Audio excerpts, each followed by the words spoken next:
Assalamualaikum warahmatullahi wabarakatuh. Kami dari kelompok 4 akan membahas tentang kerajaan Mataram kuno. Sebelum itu, perkenalkan anggota dari kelompok kami. Yang pertama, Novanda Nur Aida Ramadiani.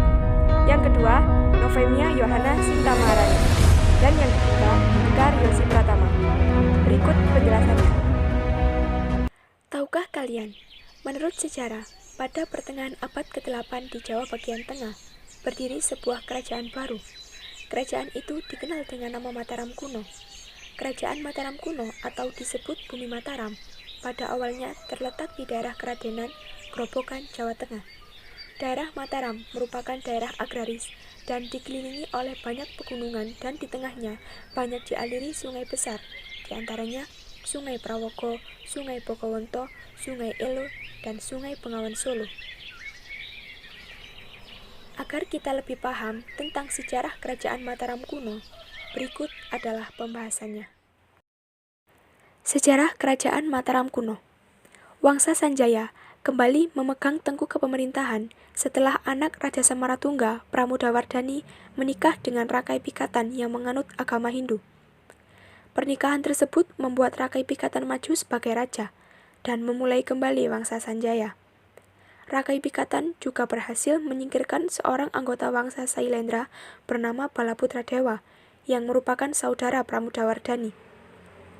Balaputra Dewa kemudian mengungsi ke kerajaan Sriwijaya yang kemudian menjadi raja di sana. Wangsa Sanjaya berakhir pada masa Rakai Sumba Dyahwawa. Berakhirnya kepemerintahan Sumba Dyahwawa masih diperdebatkan. Terdapat teori yang mengatakan bahwa pada saat itu terjadi bencana alam yang membuat pusat kerajaan Mataram hancur. Empu Sindok pun tampil menggantikan Raja Sumba Dyahwawa sebagai raja dan memindahkan pusat kerajaan Mataram kuno di Jawa Timur dan membangun wangsa baru bernama Wangsa Isana. Pada abad ke-8 Masehi, berdirinya kerajaan Mataram kuno yang didirikan oleh Sanjaya. 732 sampai 760 Masehi. Awal berkuasanya Wangsa Sanjaya yang didirikan oleh Raja Sanjaya yang menganut agama Hindu. 760 sampai 780 Masehi.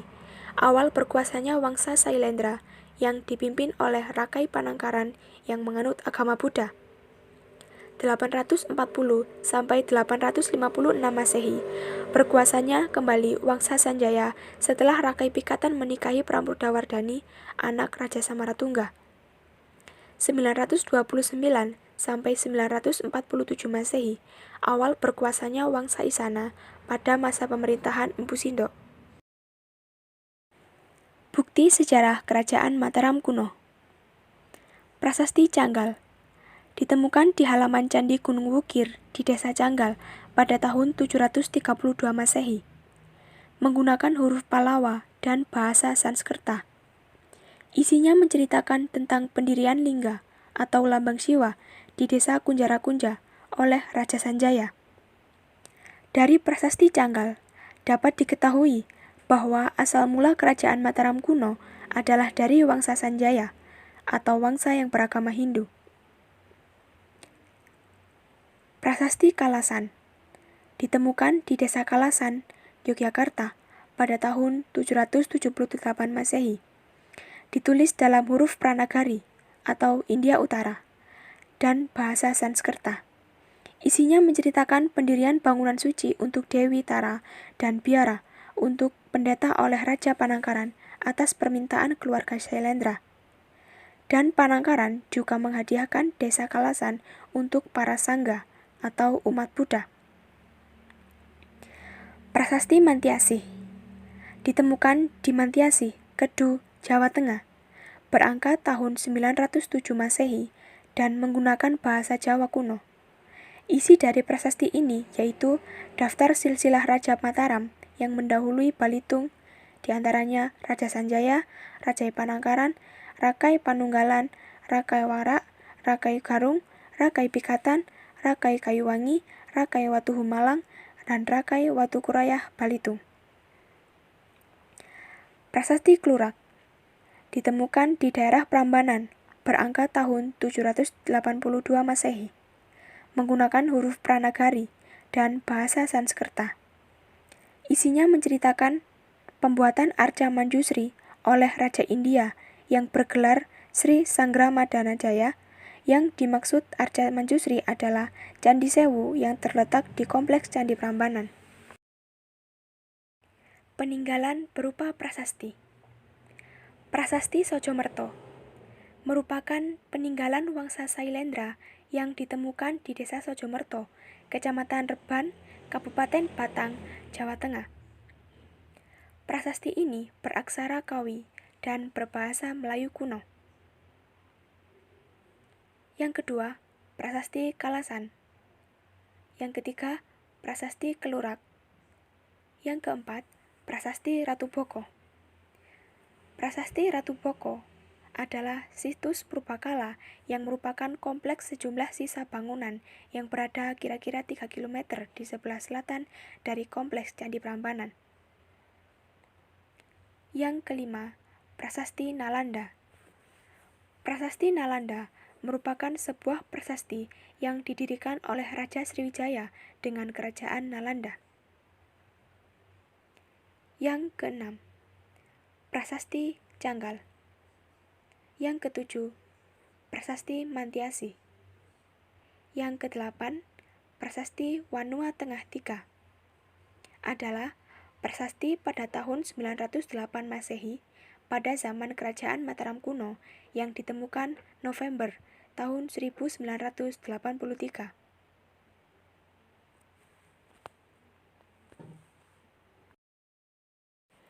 Peninggalan berupa candi. Candi Sewu bertempat di Dukuh Bener, Bugisan, Prambanan, Kabupaten Klaten, Jawa Tengah. Candi Sewu diperkirakan dibangun pada akhir masa pemerintahan Rakai Panangkaran. Candi Arjuna. Pembangunan Candi Arjuna dilaksanakan pada pemerintahan dinasti Sanjaya. Candi Arjuna terletak di Kabupaten Banjarnegara, Jawa Tengah. Candi Bima terletak di Desa Diengkulon, Kecamatan Batur, Kabupaten Banjarnegara, Jawa Tengah. Candi Borobudur didirikan oleh Raja Samaratungga sekitar tahun 824 Masehi. Terletak di Borobudur, Magelang, Jawa Tengah. Candi Mendut didirikan semasa pemerintahan Raja Indra dari dinasti Sailendra. Candi Mendut terletak di Jalan Mayor Kusen, Kota Mungkit, Kabupaten Magelang, Jawa Tengah. Candi Pawon terletak di Desa Brojonalan, Kecamatan Borobudur, Kabupaten Magelang, Jawa Tengah. Candi Puntadewa. Candi Puntadewa terletak di Desa Diengkulon, Kecamatan Bantur, Banjarnegara, Jawa Tengah. Candi Puntadewa ini diberi penamaan berdasarkan tokoh pewayangan Pandawa V yang terkenal dalam kisah Mahabharata. Candi Prambanan terletak di Kecamatan Prambanan, Sleman, Daerah Istimewa Yogyakarta. Candi Prambanan dibangun pada abad ke-9 oleh Raja Wamca, dinasti Sanjaya. Raja-raja Kerajaan Mataram kuno. Yang pertama, Raja Sanjaya. Yang kedua, Rakai Panangkaran. Yang ketiga, Rakai Panunggalan. Yang keempat, Rakai Warak. Yang kelima, Rakai Garung. Yang keenam, Rakai Pikatan. Yang ketujuh, Rakai Kayuwangi. Yang kedelapan, Rakai Watuhu Malang. Yang kesembilan, Rakai Watukura Dyah Balitung. Yang kesepuluh, Budaksa. Yang ke-11, Rakai Layang Dyah Tulodong. Yang ke-12, Rakai Sumba Dyah Wawa. Yang ke-13, Empu Sindok. Yang ke-14, Sri Lokapala. Yang ke-15, Sri Makuta Wangsa Wardana. Dan yang terakhir, Dharma Wangsa Teguh.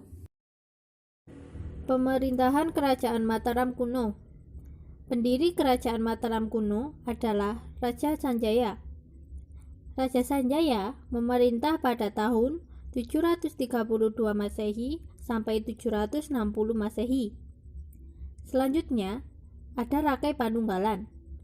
Rakai Panunggalan berjasa atas sistem kalender Jawa kuno.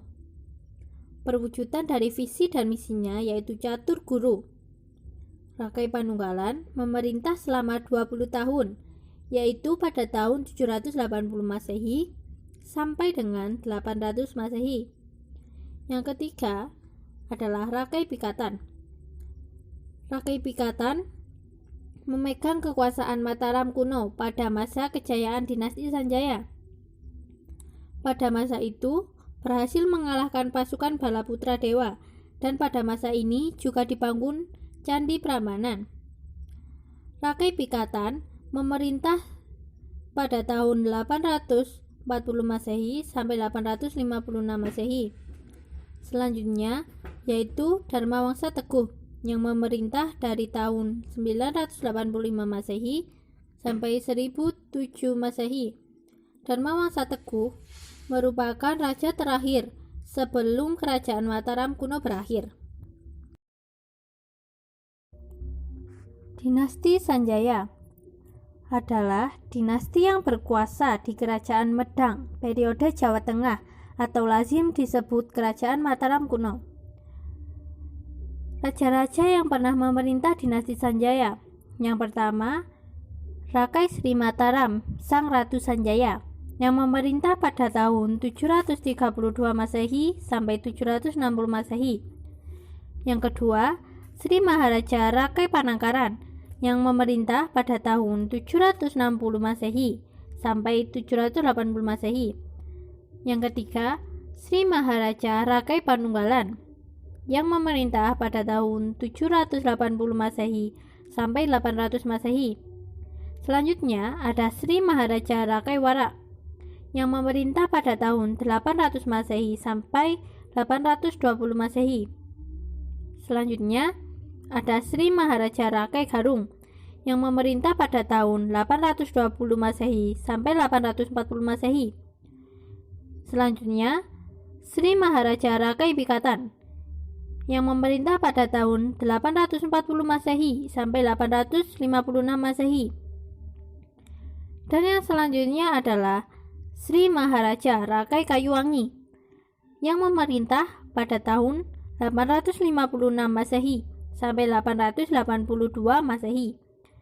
Selanjutnya ada Sri Maharaja Rakai Watuhumalang, yang memerintah pada tahun 882 Masehi sampai 899 Masehi. Selanjutnya Sri Maharaja Rakai Watukuradya Balitong, yang memerintah pada tahun 898 Masehi sampai 915 Masehi. Selanjutnya ada Sri Maharaja Rakai Daksotama, yang memerintah pada tahun 915 Masehi sampai 919 Masehi. Selanjutnya ada Sri Maharaja Dyah Tulodong, yang memerintah pada tahun 919 Masehi sampai 921 Masehi. Selanjutnya ada Sri Maharaja Dyah Wawa, yang memerintah pada tahun 921 Masehi sampai 928 Masehi. Dinasti Sailendra adalah nama wangsa atau dinasti raja-raja yang berkuasa di Kerajaan Mataram kuno, Jawa Tengah sejak tahun 752.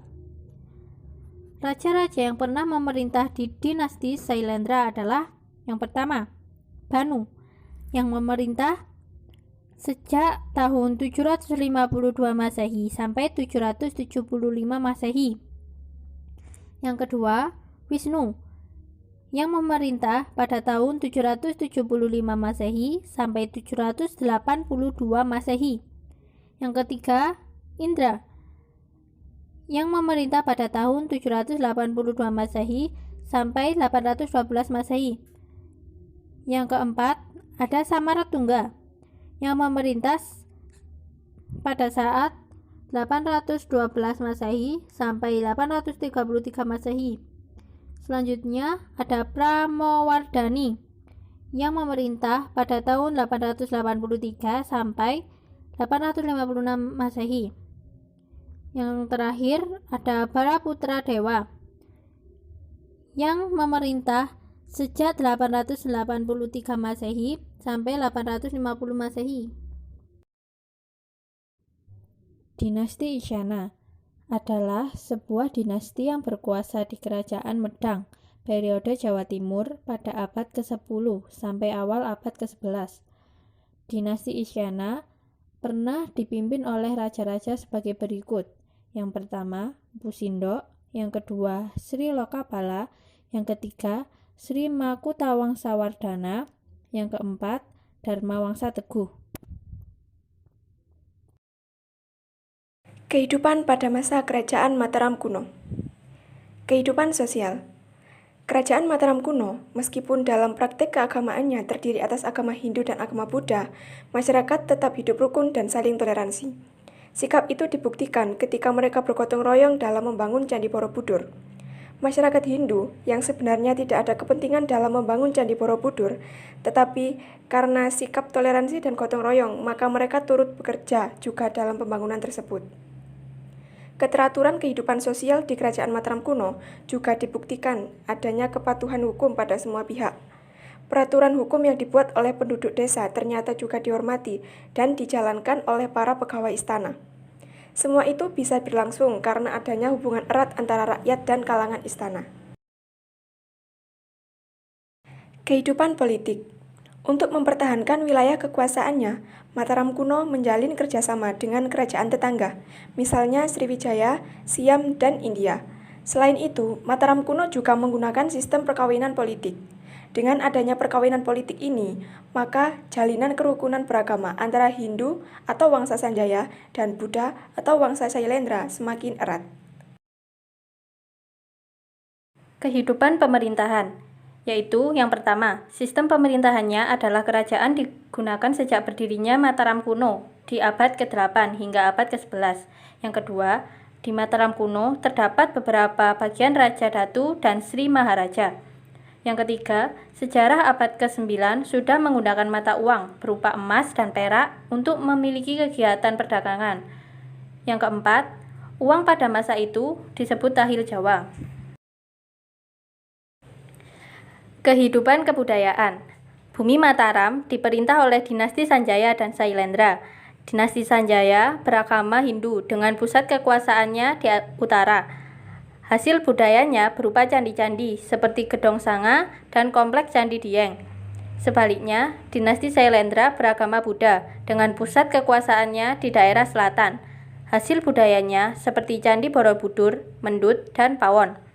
Semula terjadi perebutan kekuasaan, namun kemudian terjalin persatuan ketika terjadi perkawinan antara Pikatan atau Sriwijaya beragama Hindu dengan Pramodawardhani atau Sailendra beragama Buddha. Sejak itu, agama Hindu dan Buddha hidup berdampingan secara damai. Hal ini menunjukkan betapa besar jiwa toleransi bangsa Indonesia. Toleransi ini merupakan salah satu sifat kepribadian bangsa Indonesia yang wajib kita lestarikan agar terciptanya kedamaian, ketentraman, dan kesejahteraan. Kehidupan ekonomi. Perekonomian Kerajaan Mataram bertumpu pada sektor pertanian karena memiliki tanah yang subur. Berikutnya, Mataram mulai mengembangkan kehidupan pelayaran. Hal ini terjadi pada masa pemerintahan Balitung yang memanfaatkan Sungai Bengawan Solo sebagai lalu lintas perdagangan menuju pantai utara Jawa Timur. Masa kejayaan Mataram kuno. Kerajaan Mataram kuno mencapai puncak kejayaan pada masa pemerintahan Raja Balitung pada tahun 898 hingga 910 Masehi. Di masa kekuasaannya, daerah-daerah di sebelah timur Mataram berhasil ditaklukkannya. Oleh karena itu, daerah kekuasaan Mataram semakin luas, yang meliputi Bagelen, Jawa Tengah, sampai Malang, Jawa Timur. Beberapa faktor yang mempengaruhi kejayaan Mataram kuno antara lain, yang pertama, naik tahtanya Sanjaya yang sangat ahli dalam peperangan.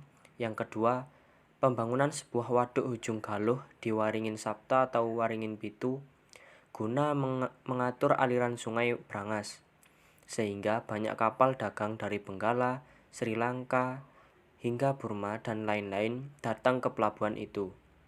Yang terakhir, karena pindahnya kekuasaan dari Jawa Tengah ke Jawa Timur. Runtuhnya Kerajaan Mataram kuno. Yang pertama, karena tidak memiliki pelabuhan laut sehingga sulit berhubungan dengan dunia luar. Yang kedua, mendapat ancaman serangan dari kerajaan Sriwijaya. Yang ketiga, sering dilanda bencana alam oleh letusan Gunung Merapi. Yang terakhir, runtuhnya kerajaan dan perpindahan letak kerajaan dikarenakan pertimbangan ekonomi. Oleh karena itu, pada tahun 929 Masehi, ibu kota Mataram kuno dipindahkan ke Jawa Timur, di bagian hilir Sungai Brantas oleh Empu Sindok. Kesimpulan, Kerajaan Mataram kuno merupakan kerajaan Hindu-Buddha yang ada di Jawa Tengah. Kerajaan yang beribu kota di Medang Kamulan ini berdiri pada abad ke-8 Masehi. Kerajaan Mataram kuno terdiri dari 3 wangsa atau dinasti yang pernah berkuasa, yakni Wangsa Sanjaya, Sailendra, dan Isana. Wangsa Sanjaya sendiri pemeluk agama Hindu beraliran Siwa, sedangkan Sailendra pengikut Buddha, dan Isana wangsa baru yang didirikan oleh Empu Sindok. Berdasarkan prasasti Canggal 732 Masehi, raja pertama yang berkuasa di kerajaan Mataram yakni Raja Sana, yang kemudian digantikan oleh Sanjaya. Raja Sanjaya tidak lain adalah keponakan Raja Sana, yakni putra dari Sanaha atau saudara perempuan Raja Sana. Hal ini karena Raja Sana tidak memiliki keturunan sebagai penggantinya. Pada masa pemerintahan Sanjaya, 717 hingga 746 Masehi, Kerajaan Mataram menganut agama Hindu. Raja Sanjaya memimpin sangat bijaksana sehingga rakyatnya hidup makmur, aman, dan tentram. Hal ini sesuai dengan prasasti Canggal yang menyebutkan bahwa tanah Jawa kaya akan emas dan padi. Setelah meninggalnya Sanjaya, Mataram dipimpin oleh Panangkaran atau Sailendra pada 746 hingga 784 Masehi, yang menganut agama Buddha beraliran Mahayana. Pada saat itu, agama Hindu dan Buddha berkembang bersama di Mataram kuno. Penganut agama Hindu tinggal di Jawa Tengah bagian utara, sedangkan pengikut agama Buddha berada di bagian selatan. Kemudian Sailendra digantikan oleh Rakai Pikatan. Pada tahun 850 Masehi, Rakai Pikatan dari Wangsa Sanjaya menikah dengan Pramodawardhani dari keluarga Sailendra. Hal ini menyebabkan Wangsa Sanjaya kembali memerintah Mataram kuno dan berhasil menyingkirkan Wangsa Sailendra. Oleh karena itu, pada masa Rakai Pikatan, Mataram kuno berhasil disatukan kembali. Wilayah Mataram berkembang mencapai Jawa Tengah dan Jawa Timur.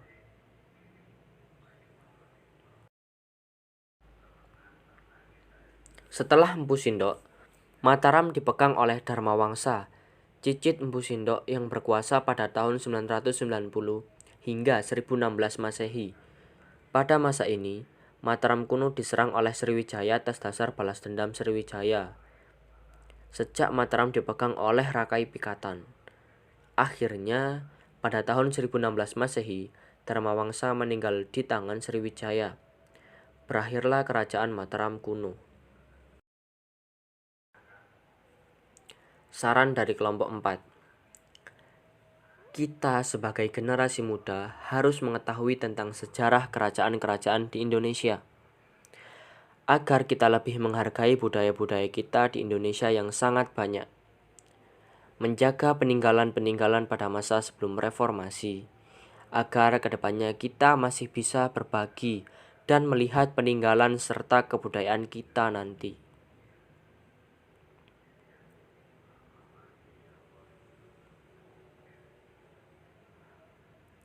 Terima kasih. Apakah ada pertanyaan?